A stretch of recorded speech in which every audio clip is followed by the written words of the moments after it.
Greetings, New Bedford families. I am Andrew Leary, Superintendent of Schools, and I'm excited to give you an update as we spring into March and April. Now, you may have seen from local and state news headlines that this is a time when districts look at their budget for next year. Now, as we all know, the history of school budgets is a tale of challenging times, difficult decisions. In truth, that's not a bad thing. Clear budgeting and priority setting are challenges to be embraced to ensure that the largest investment our city makes is well considered and well managed. In New Bedford, as we look ahead to next year, our pattern is to examine our enrollment trends, review state revenue trends, and make reasonable projections and forecasts, testing whether our current level of service provision will match with what we project our needs are for next year. Additionally, New Bedford reviews its current year budget at least monthly. If you attend our monthly school committee, you'll see time is specifically dedicated to reviewing the budget process. Now, all of this may appear bureaucratic, but it's very important to ensure that public dollars are going to our most important investment, our students, their classrooms, and their schools.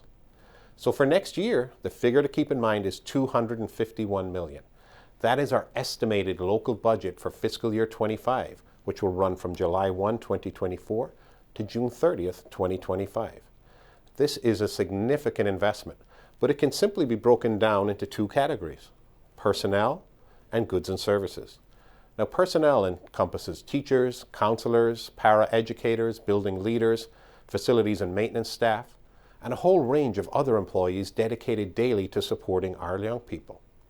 The other side of the budget, non-personnel costs, include supplies, utility costs, and student transportation. We also compensate vendors or contractors, particularly for special education and out-of-district tuition for those special education services. Now, the good news is in recent years, Massachusetts is in the midst of a 6 or 7 year process known as the Student Opportunity Act, whereby cities and towns like New Bedford, they benefit from an improved and more equitable state funding formula. This additional, more stable and predictable funding allows us to present a balanced, forward-looking series of investments. This new formula better recognizes the costs associated with special education, with English learner services, and actual employee benefit costs. Now, it's important to note that these investments play out in New Bedford. New Bedford is proud to offer highly competitive educator contracts, rewarding those who directly serve our students with the most competitive salaries. We budget more for preschool services for 3- and 4-year-olds than ever before, and we've doubled maintenance spending over the past 5 years. These and other challenges and opportunities represent smart investments that will benefit us this school year, next year, and beyond. The Student Opportunity Act is truly working in New Bedford. But budgeting is a year-round process, and I'd be happy to hear any questions you have as we continually build and monitor our budget. So feel free to reach out and email superintendent@newbedfordschools.org with any general or specific inquiries about your school budget at any time. Now, as we look ahead to next year, we look forward to welcoming a new freshman whaler class to New Bedford High School. New Bedford High School is the largest school community in our region. It remains the best option for students.